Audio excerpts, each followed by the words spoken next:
야, IC를 사면은 그 IC의 데이터북에 이런 값들이 다 나와 있다는 얘기예요. 그래서 그거를 고려하면서 써야지. 그렇지 않으면은 이제 오동작이 발생할 수가 있는 거지. 그래서 여기서는 IC의 이제 용어 터미놀로지 용어를 좀 VOL, IIH, IIL, IOH, IOL 이런 거 다 마찬가지예요. IOH는 뭐냐? 아웃풋 하이의 커런트라는 얘기지. 응? 아웃풋 하이의 커런트. 그래서 이 출력이 하이로 나갔을 때 여기 출력 하이로 나갔을 때 그때 여기 흐르는 전류. 응? 그래서 이런 파라메타들이 이제 아웃풋이냐 하이냐 로우냐 또 볼테이지냐 커런트냐 따라서 이런 여러 가지 파라메타들이 있다. 그러니까 8개 정도 되겠죠. 전압일 때 V에 IH, IL, OH, OL 또 전류일 때 IH, IL, OH, OL 뭐 그런 값들이 이제 나오게 되겠고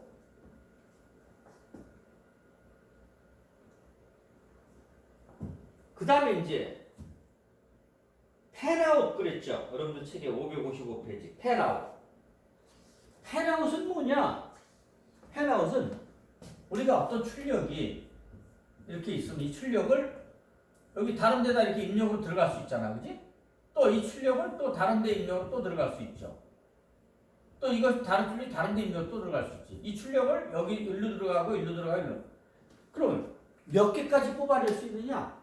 우리가 그냥 게이트상에서 논리적으로 이렇게 얘기할 때는 무한대로 뽑아내도 상관없지. 여기가 막 1이면은 이거는 여기도 1이고 그죠? 100개고 1000개고 다 논리값 그대로 연결된 거니까. 근데 실제 피지컬하게 우리가 회로를 구성할 때는 여기서 맘대로 무한정으로 뽑았을 수 있느냐? 뽑았을 수가 없죠. 왜냐하면 실제는 다 우리가 디지털에서는 0과 1이지만 실제 동작하는 거는 전류와 전압에 의해서 동작하는 거기 때문에 여기서 하나를 무한정으로 뽑아. 이게 커런트가 받쳐줘야 되는데 이거를 여기서 1000개를 뽑았을 때 커런트가 다 받쳐줄 수가 없는 거죠. 그럼 제대로 동작이 안 되는 거지. 그래서 여기서 나온 출력을 몇 개까지 뽑았을 수 있느냐? 그게 이제 팬아웃이야. 팬아웃. 맥시멈 넘버죠. 그래서 만약에 요 놈이 팬아웃이 20개다 그러면 여기서 나온 이 선은 20개까지는 가능한데 그걸 초과하면 안 된다는 거지. 그게 팬아웃입니다. 팬인도 있어. 팬인은 몇 개까지 받을 수 있는가? 무한정 받을 수가 없는 거죠. 그래서 그건 팬인이라고. 이 팬인, 팬아웃 컨스트레인트 즉 이런 제한은 우리가 그 IC 데이터북에 보면 IC마다 다르다. 어떤 건 팬아웃이 10개짜리도 있고 어떤 IC는 팬아웃이 20개짜리도 있고 그렇다. 그래서 여기서 무한정 뽑았을 수는 없다. 여기 지금 콘센트가 있는데 이 콘센트 멀티 콘센트가 있는데 여기서 콘센트에서 또 여러 개 갖고 또 콘센트를 뽑아 쓰고 그 콘센트에서 여러 개 갖고 또 뽑아 쓰고 이렇게 막 뽑아 쓰면은 나중에 이제 과부하 걸리잖아. 그런 거 마찬가지로 이게 이제 팬아웃이라는 거에 정해져 있다.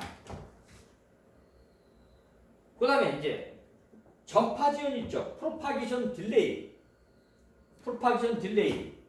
이 프로파게이션 딜레이는 물론 적을수록 좋죠. 딜레이는. 근데 어떤 소작은 우리가 이렇게 인버터가 하나 있다. 또는 랜드 기트 하나 있다. 여기서 입력이 들어서 나갈 때, 여기 입력이 들어서 나갈 때 이렇게 이 소자 하나에 그 동작 시간이 있죠. 이 프로파게이션 딜레이가 있죠. 그래서 만약에 이게 5나노다 그러면 이거는 5나노세크가 이제 여기 입력이 들어와서 출력이 나가는 데까지 5나노세크 걸린다. 그래서 만약에 인버터 같은 경우도 이렇게 이제 요거는 실제 이제 파형인데 이상적인 파형은 이렇게 인버터 입력이 이런 게 들어오면 어떻게 돼요? 출력은 이렇게 되는 게 이상적인 거죠. 아이디어라는 케이스에서는 0일 때는 1되고 1일 때는 0되고 그죠? 근데 이 파형이 이제 이렇게 이건 이상적인 파형이에요. 실제 파형은 이제 예, 이렇게 되는 거죠. 0에서 1 될 때 한 번에 안 되고 이렇게 되고 1에서 0 될 때 이렇게 되고 그래서 그러면 0에서 1 되는 그 기준을 어디 잡냐? 중간을 잡아 50%. 이게 만약에 5V라면 2.5V일 때 여기 중간을 잡아. 그러니까 이렇게 되면 출력도 이렇게 되죠. 0일 때는 1이고 0일 때는 1이고 1일 때는 0인데 요게 요렇게 된다. 그러니까 약간 딜레이가 생기죠. 그래서 요것도 50%를 잡잖아요. 여기 1에서 0으로 될 때 여기 0에서 1 될 때 50% 1에서 0 될 때 50% 여기도 50% 잡으면 요 차이가 뭐냐?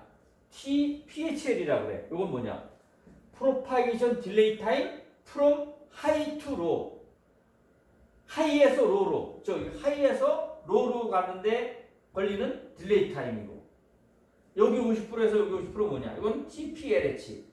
로에서 하이로 가는데 걸리는 지연 시간. 그래서 우리가 이게 이거하고 이거가 서로 다를 수도 있어요. 그래서 어쨌든 이 TPHL이나 PLH는 이제 적을수록 좋은 거지. 그래서 이런 이제 전파 이런 걸 전파 지연 시간이라고 하고 어떤 우리가 회로가 있을 때 만약에 뭐 이렇게 됐다.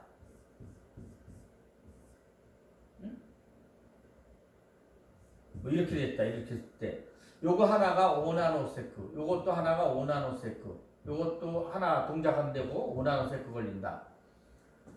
그럼 여기 입력이 11 들어오면 여기 1이다. 0이면 10 들어오면 0이다. 그 다음에 00 들어오면 여기 1이다. 이렇게 돼. 논리적으로 따질 때는 아무 관계없죠.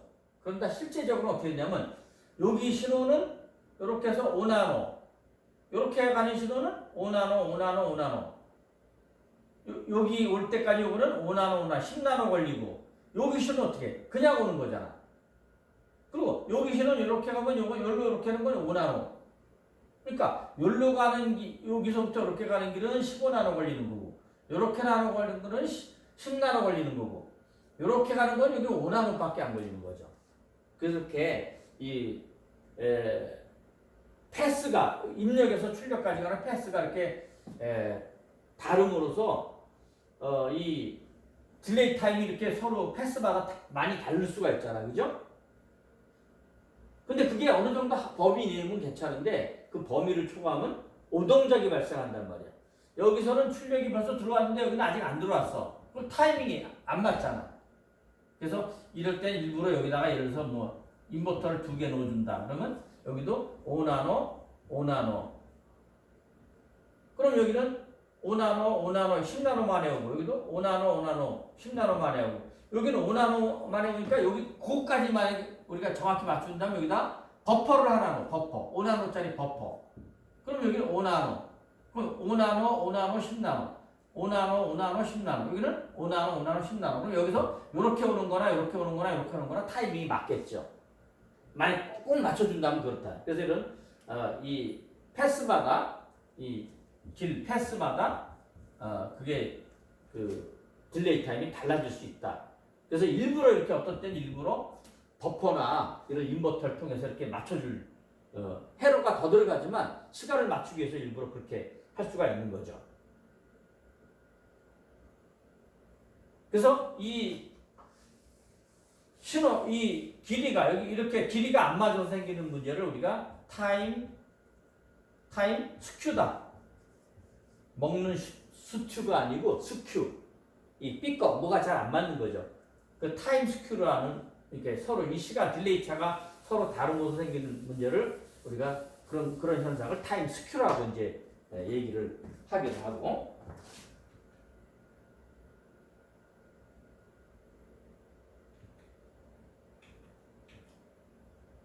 그리고 이제 모든 IC들은 이제 전원전압 VCC나 VDD가 들어가죠. 그리고 이제 접지, 그라운드도 있지. 그래서 이 전원전압은 옛날에 일반적으로 이 IC는 이제 5V를 많이 썼는데 전원전압을 IC 전압이 5V를 많이 썼는데 이제 예, 우리 이 IC를 디지털 시스템을 설계하고 즉 IC를 어떤 대규모 IC를 설계할 때 예, 크게 이제 두 가지 타겟이 있는데 목표가 그게 뭐냐면 하나는 동작 속도야. 오퍼레이팅 프레퀀시. 그게 이제 빠른 게 좋은 거죠. 그래서 그런 건 하이스피드라고 해요. 하이스피드 고속. 고속일수록 성능이 높은 거지. 그래서 이 모든 디지털 시스템이나 IC의 그 목표는 두 가지. 첫째, 고속, 고성능, 고속. 둘째는 뭐냐? 저전력이야. 로우 파워, 저전력. 전력 소모가 많으면은 열도 많이 발생하고, 그죠? 휴대폰에 이 동작할 때 배터리도 오래 가지 못하고, 환경 오염도 생기고 안 좋죠. 그래서 고속 저전력이 가장 목표가 되는데, 저전력 시스템 설계를 할 때 이 동작 전압 동작 전압을 낮추는 방법이 많이 쓰여. 그러니까 저전력 설계할 때 여러 가지 방법이 있는데 그 중에서 대표적인 방법 중에 하나가 이 동작 전압을 낮추는 거. 그래서 5V에서 3.3, 2.7, 2.6, 1.7 그래서 지금은 거의 1V 수준까지 왔어. 동작 전압을 낮추면은 전력 소모는 더 적어지죠. 우리가 이 파워는 전압 곱하기 전류에 비례하고, 그죠? 또는 I 자승 R 또는 뭐에 R분의 V 자승 이렇게 비례하기 때문에 전압이 낮아지면 전력 소모는 당연히 이제 낮아지는 거죠.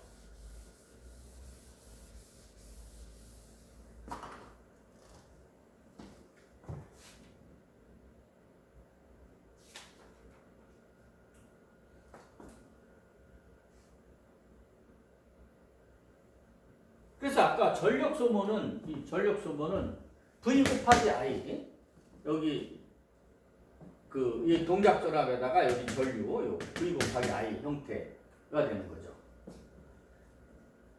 V 곱하기 I 형태가 VI 형태가 되는 거지. TTL에서는 이렇고 모스에서 이렇건데, 근데 이 I는 여기서 보면 ICCH와 ICCL의 산술 평균이다. ICCH는 뭐냐? 출력이 하이일 때에 여기로 흐르는 전류고, ICCL은 뭐냐? 출력이 로일 때, 여기 흐르는 전류야. 그래서 출력이 하이가 될 때하고 출력이 로 될 때하고 전류의 크기가 달라. 근데 우리가 동작하다 보면 출력이 하이일 수도 있고, 그죠? 출력이 로일 수도 있잖아. 그래서 이 평균 전류는 우리가 2분의 요 산술 평균. 그래서 우리가 어떤 A와 B라는 값의 산술 평균은 이걸 더해서 둘로 나눈 건 산술 평균이고, 그죠? A와 B를 곱한 값에다가 루트를 씌우면 이건 뭐라고 그러냐면 A와 B의 기하학적 평균이라고 해요. 이거는 산술 평균, 이거는 기하학적 평균. 자, 어쨌든 전류는 이렇게 우리가 하고, 그래서 전력 소모, 파워 디시페이션, 전력 소모의 평균 전력 소모는 이 평균 전류 요거 곱하기 동작 전압 VCC 이렇게 되는 거죠.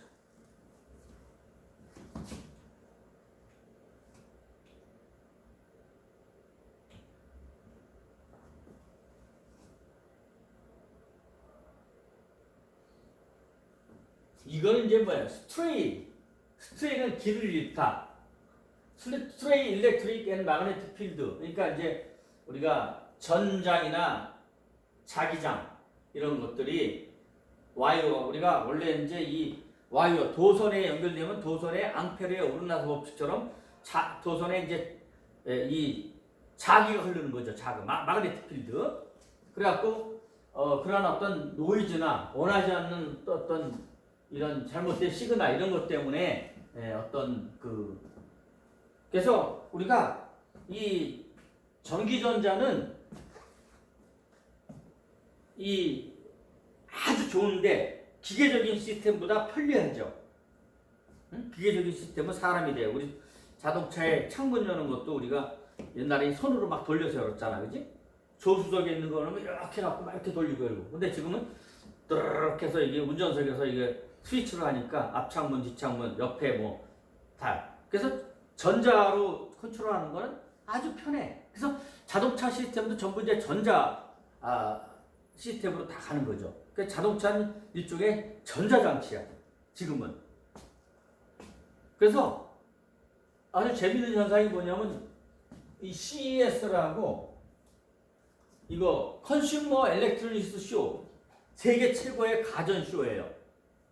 매년 그 미국의 라스베가스에서 주로 열리는데 세계 최첨단 가전 제품 몽땅 다 나오고 그때 시중에서 발표되지 않은 새로운 개발한 제품도 시중에 나오지 않은 그런 것도 발표하고 이런 최첨단 가전 쇼에 보면은 지금은 한 3분의 1은 자동차와 자동차 부품 업체가 참여를 해. 가전 쇼에. 왜? 자동차가 이제 전자제품이라 이거지. 앞으로 이제 자율주행 자동차가 이제 일반화되면은 자동차는 이제 완전히 전자제품이에요. 지금도 이미 전기 자동차나 이 수소 자동차, 지금 우리 현대에서 넥소 있죠, 넥소 수소 자동차도 지금 그 넥소인가 이거 팔고 있는데 수소 자동차. 이 수소 자동차는 전기 자동차하고 똑같은 거야. 수소가스를 태워서 그걸 전기를 만들어갖고 전기로 가는 거야. 전기 자동차는 뭐냐? 충전해갖고 배터리 충전해갖고 그 배터리 충전된 전기로 가는 게 전기 자동차고 수소 자동차는 수소를 연료에 채워갖고 수소를 태워갖고 수소 태우면 물밖에 안 나와. 그 수소를 태워갖고 전기를 만들어서 그 전기로 가는 자동차. 그러니까 결국 전기 자동차죠. 이제 수소 충전소만 많이 있으면 이제 되는 거지. 그 환경 오염도 하나도 없고. 그래서 수소차나 전기차는 우리 기계적인 장치 엔진 없어요. 그냥 모터로 해서 모터 컨트롤이야. 그 다음에 트랜스미션 이런 것도 없어. 자동차에서 옛날에 제일 중요한 게 엔진하고 그 다음에 트랜스미션인데 그런 거 이제 필요가 없는 거죠. 그래서 완전 전자장치가 되는 거지. 그래서 이 전자장치, 이 자동차가 이제 거의 전자장치화 됐다. 어쨌든 이런 전자는 굉장히 좋은 건데 전자로 컨트롤하면 이제 문제는 이제 이런 노이즈, 이제 잡음이 끼고 우리가 이 형광등을 껐다 켰다 하면 여기서 전파가 나와갖고 여기 마이크가 막 삑삑거리거든. 이제 텔레비전이 삑삑거리잖아. 이게 전파가 나. 그래서 우리가 그런 거를 EMI 또는 EMC, 일렉트로마그네틱 인터페어런스, 전자기 장애죠. 전자기 장애. 우리가 휴대폰을 여기 갖고 있으면 휴대폰에서 그 전자파가 나오는 거지. 그 전자파가 사람한테 해로울 수도 있는 거죠. 근데 그거는 거리가 멀어지면 이제 전자파 영향을 덜 받지만 어쨌든 그런 전자파도 나오고 또 우리가 이 노이즈, 잡음이 낄 수가 있어. 잡음이 이제 유선으로 되지만 무선으로도 잡음이 낄 수가 있어요. 우주에서도 일종의 어떤 전파 같은 것이 날아오고 있고. 그래서 태양의 흑점 같은 게 한번 몇십 년 만에 크게 요동하면 거기서 전파가 나왔고 이 전파가 이 지구에 영향을 미쳐서 지구의 무선 통신이나 무선 전파 이런 것이 잘 안 될 때가 있어. 그러니까 그런 전자파 이런 것도 신경을 써야 되고 노이즈, 잡음도 신경을 써야 된다. 전자에서는. 그래서 노이즈는 잡음이고 노이즈 임뮤니티는 뭐냐? 임뮤니티는 면역성이야. 노이즈는 크면 클수록 좋은가요, 나쁜가요? 나쁘죠? 잡음이니까. 노이즈는 작을수록 좋아. 근데 노이즈 임뮤니티는 뭐냐? 잡음 면역성이니까 잡음 내성 또는 잡음 면역성이니까 이거는 크면 클수록 좋다 이거야. 잡음에 대해서 감내하는 정도. 노이즈 임뮤니티가 크면 잡음이 조금 들어와도 동작에 영향을 안 받는 거지. 사람도 면역성이 요새 코로나 유행하는데 여러분들 그 면역성이 있으면은 감기나 코로나균 들어와도 그냥 지나갈 수도 있어. 면역성을 키우려면 평소에 이제 운동도 하고 잘 먹고 건강한 정신에 이제 그렇게 하면 면역성이 더 큰 거지. 면역성 노이즈 이뮤니티가 크면 클수록 좀. 그래서 그걸 우리가 노이즈 마진이라고 한다. 어느 정도 노이즈 마진이 클수록 좋은 거죠. 노이즈 이뮤니티, 면역성이 크려면 노이즈 마진이 커야지. 그러니까 노이즈 마진은 어느 정도 잡음이 들어와도 그 일정한 잡음 범위 안에는 동작에 영향을 받지 않는 걸 말하는 거지. 자, 그러면 여기서 우리가 어떤 이 앞단은 뭐냐? 어떤 우리가 게이트에서 출력이 나와갖고 뒷단을 우리가 이렇게 구동하는 건데 앞단에서 나온 이 값이 여기 이제 VOH 미니멈 값이에요. 그래서 이거는 만약에 이게 3.9V다. 그러면 이건 출력에서 최소한 하이가 되려면 3.9V는 내 하이가 된 거지. 이게 3.9V다. 그럼 여기는 뭐냐? 여기는 VIH야. 여기서 보면 이제 입력 아니야. 입력에서 VIH. 이 H일 땐 여기가 다 미니멈 값이에요. 미니멈. 이게 만약에 3.6V다. 그러면 최소한 3.6V는 들어와야 인풋에서 하이로 받아들여진다 이거죠. 그럼 이때 여기에서 요걸 뺀 값. 요거를 뭐라고 그러냐? 노이즈 마진. 하이에 있어서의 노이즈 마진이라고 그래. 하이에 있어서 그럼 여기 3.9에서 3.6 빼면 0.3V. 그죠? 0.3V만큼은 여유가 있는 거지. 이거를 하이에 있어서의 노이즈 마진이라고 하고. 또 로에서는 어떻게 되냐? 로에서는 여기는 VOL이 이거는 만약에 0.4V다 그러면 이거는 최대한 출력에서 로가 되기 위해서는 0.4V. 0.4V까지는 출력이지만 출력의 로로 받아들인다 이거야. 그 여기 VIR 이건 뭐 입력에서 최대한 VIR은 0.7V다. 그러면 0.8V다만 치면 이거는 최대한 0.8V까지는 로로 받아들여진다. 0.8V까지는 로로 안 받아들여진다. 이럴 때 이때 여기서 요걸 뺄까? 지금 같으면 0.8에서 0.4 빼 0.4V. 요게 바로 뭐냐? 로에 있어서의 노이즈 마진이라고 부르는 거지. VIL, VNL이라고 부르는 거죠. 로에서 노이즈 마진. 이게 거꾸로 되면 이제 연결할 수가 없는 거야. 예를 들어서 이게 VOH 이놈이 우리가 3.6V다. VIH 이게 3.9V다. 이거 최소한 3.9V는 돼야 하이인데 이거는 최소한 3.6V가 되면 하이로 받아. 그러면 3.6이 일로 오면 여기서 하이라고 왔는데 여기서는 3.9는 돼야 하이니까 이건 마이너스 0.3이잖아. 그래서 이때는 이게 하이로 왔지만 여기서 하이가 안 되는 거죠. 그래서 이럴 때는 연결을 못 하는 거지. 이렇게 연결을 못 하는 거지. 다른 저 중간에 어떤 인터페이스 다른 장치를 해야 연결이 가능한 거죠. 어? 그래서 우리가 하이에 있어서의 노이즈 마진과 로에 있어서의 노이즈 마진을 이렇게 따질 수가 있다.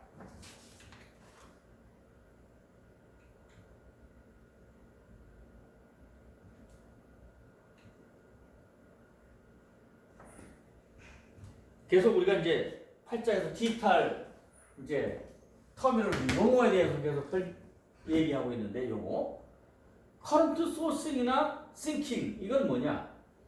커런트 소싱은 우리가 어떤 앞단의 게이트에서 뒷단을 구동하잖아, 그렇지? 근데 여기가 출력이 여기 하이일 때 이게 하이면은 이때 여기 흐르는 전류도 인풋 하이, 여기 흐르는 전류는 아웃풋 하이고. 여기 입력에서 받아들여지는 전류는 인풋 하이죠. 입력 쪽에서. 여기서 아웃풋에서는 아웃풋 IOH가 되는 거. 아웃풋 하이. 그래서 이게 하이일 때는 여기서 전류가 흘러나와서 뒷단을 이렇게 가는 거지. 이게 커런트를 여기서 공급하는 역할을 하는 거야. 이거 커런트 소싱이라고 그래. 커런트 소싱. 커런트 소싱이에요. 공급하는 역할을 하죠.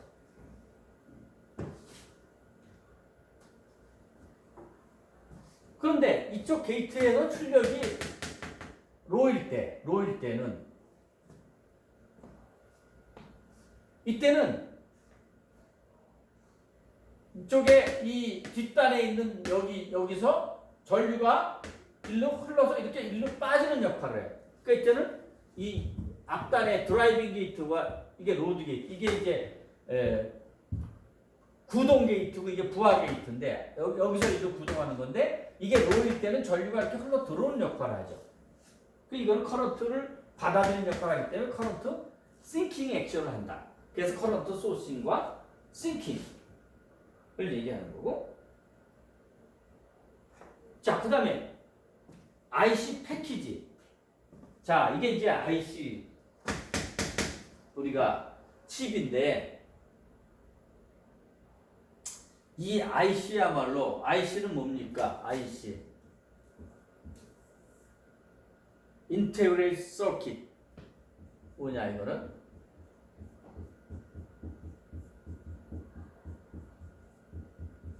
집적회로죠. 집적회로. 모을집 쌓을적.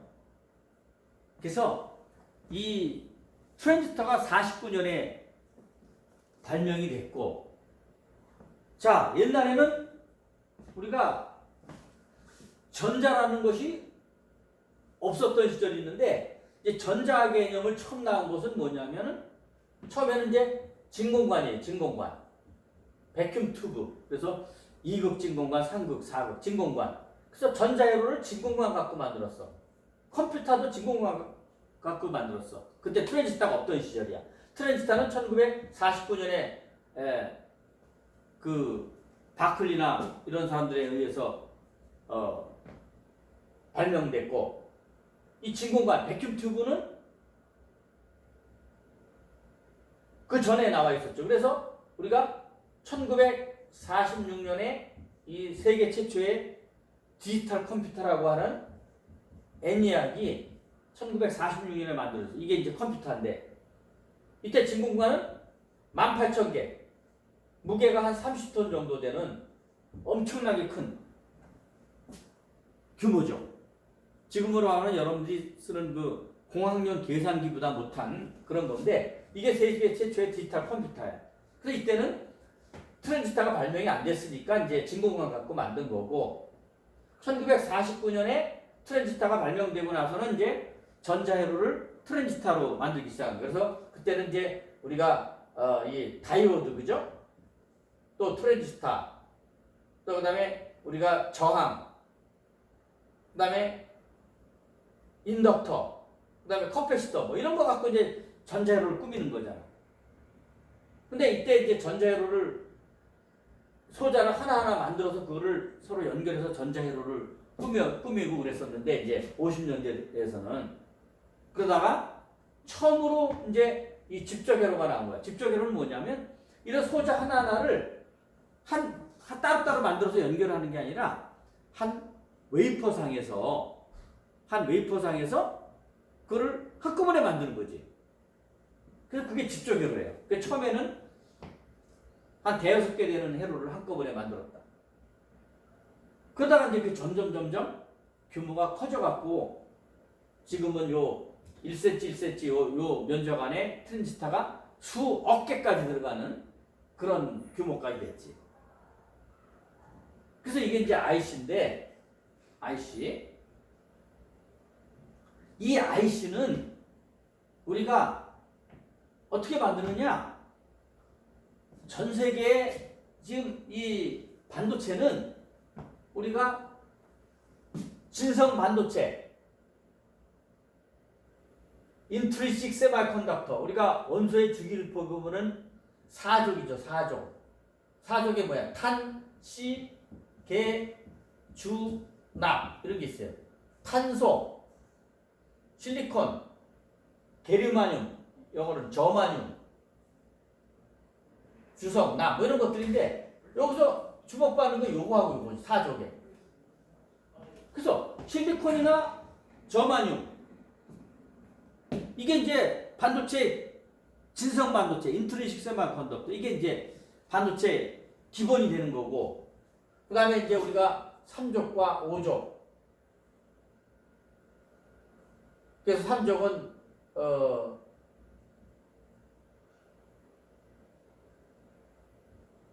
대표적인 것이 인디움. 이쪽에는 뭐 이 파스파라스, 인 뭐 이런 것들이 있죠.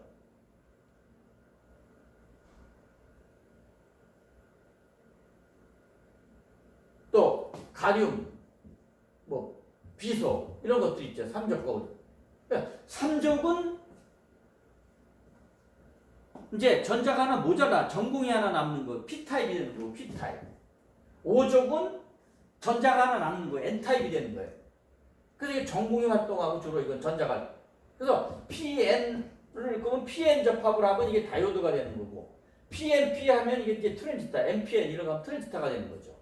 그래서 중심은 이 게르마늄이나 실리콘이 중심이 되고 그다음에 3족이나 5족의 이 불순물들이 들어가서 이제 우리가 동작을 하는 게 이제 반도체잖아. 그지? 그래서 우리 반도체는 우리나라를 지금 먹여 살리는 겁니다.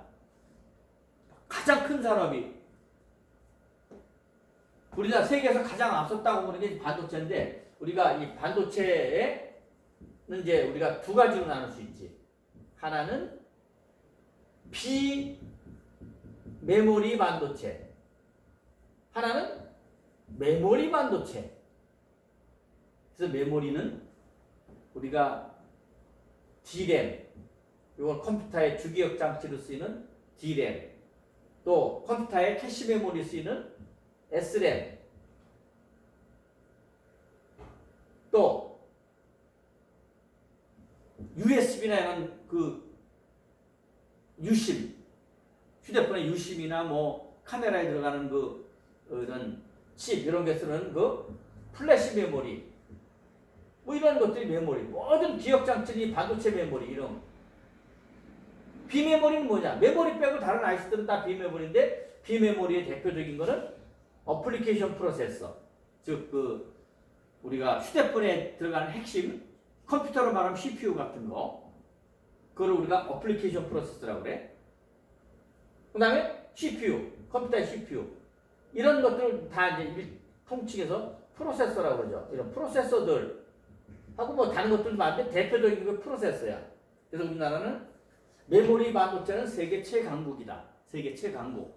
우리나라의 SK 하이닉스하고 삼성전자가 세계 전체의 메모리의 3분의 1을 차지한다. 3분의 2.